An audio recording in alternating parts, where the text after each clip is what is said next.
Welcome to the Lead Every Day show. Our mission is to see a world well led.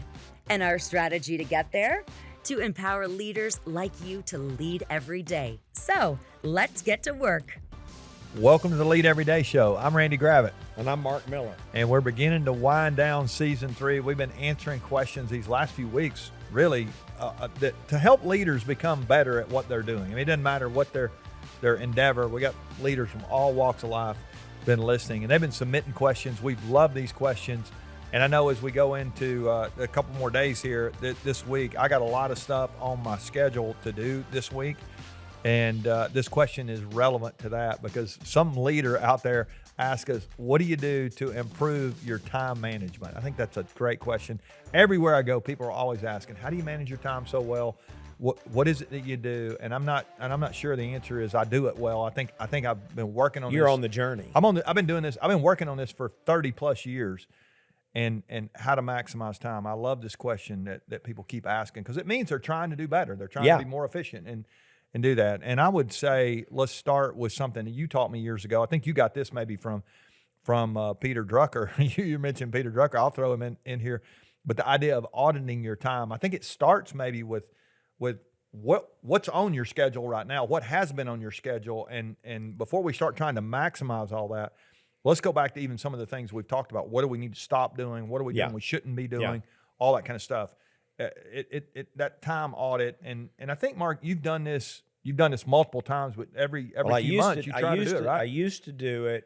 Drucker recommended that you do it for 2 weeks every 6 months. Yeah. Several years ago, 5, 6, 7 years ago, I just went to tracking all my time. Yeah. It's been a home run. For me. Yeah. But let me speak to that. When you think about time management, I love the idea of an audit. Here's what I promise you. If you'll write down how you think you spend your time, and just rough before you do your audit. Before you do your audit. I think I spend 20% of my time in meetings and 50% of my time with my team, and pick your numbers. I can guarantee you one thing.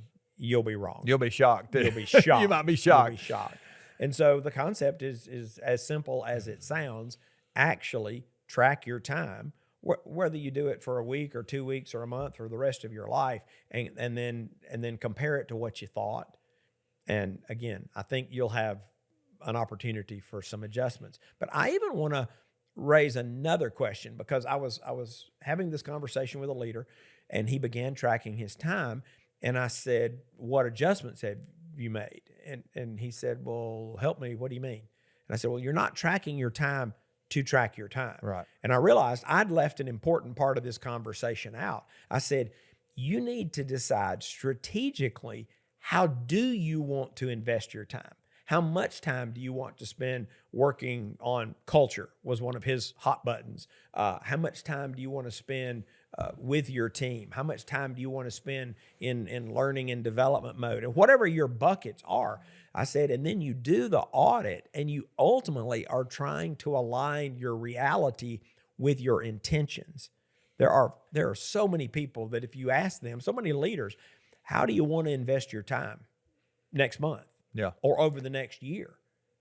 But they'll look at you like they have no idea what you're talking about. Yeah, you got to state your intentions. Yeah, that's exactly what I was going to say. I would say practically take yourself out a legal pad or some kind of sheet and write it down and just say, okay, I've got fill in the number of hours you've got to work. I'm talking work this week. I've got 40 hours, 50 hours, 30 hours, however many hours you're going to work.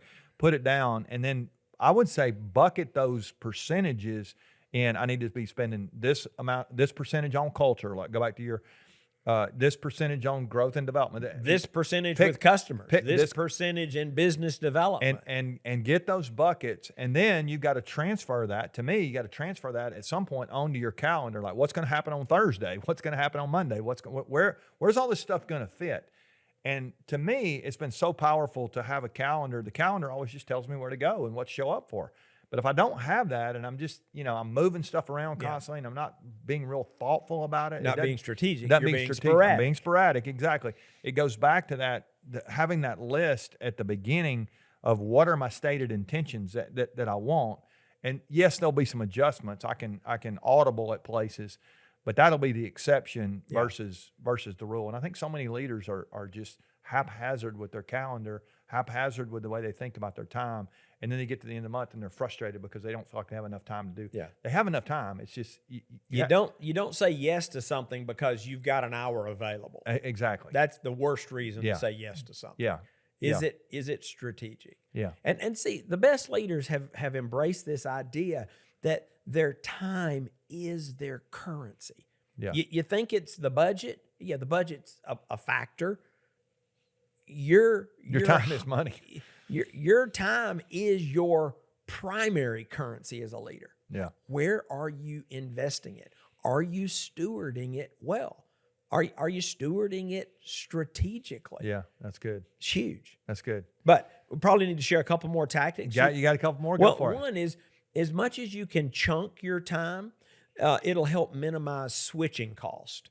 So if you're going to work on a proposal that you're trying to write and you say it's going to take 3 hours, well, it's better in an ideal world to block out 3 hours than to say, I'm going to work on it 20 minutes here and an hour here and 20 minutes here because of the switching costs. I even went as far in my former life when I sold chicken for a living. We had buildings that were separated. You had to get in your car to go from one building to another.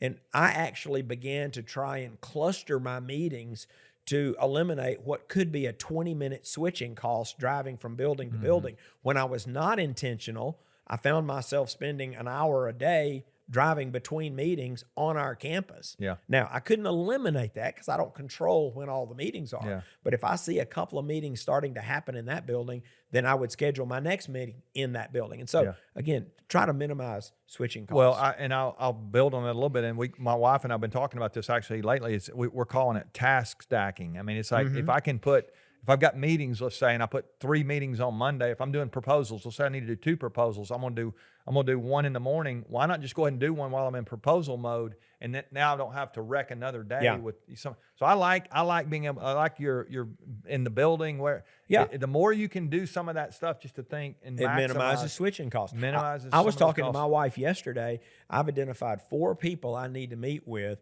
One's in San Diego, one's in LA, one's in San Francisco, and one's in Portland. Yeah. Well, I'm going to try to do a West Coast trip. Yeah, exactly. Versus flying back and forth. Now, Yeah, I know you 4 work, of those. It costs you you can a work month. on an airplane, but I'd rather just go out there, spend a few days, and try to do all those meetings. So that's good. that's similar. Yeah. Maybe get some good weather while you're out there. And let me get one more thing. This is maybe a little bit of a tangent because there's so much we don't control on our schedules.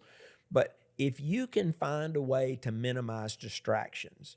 Now, I know we're in a new world and a lot of people aren't going to the office, but when you were going to the office, this is some research that came out just before COVID. It was discovered that most people in an office environment are interrupted every 3 minutes. Now, you may think, well, sure. I mean, when I share that with a group, I usually see a lot of people nodding. Either they remember that or there's still people in offices who are going, yeah, I get interrupted every 3 minutes. Yeah, the dark side of that is that it takes on average 20 minutes to regain the focus and level of mental acuity that you had before you were distracted. So let's play this out. It is actually possible. In fact, it's probable that you would go to work in the morning and leave at the end of the day and never have the level of focus and mental acuity that you had when the day started. Yeah.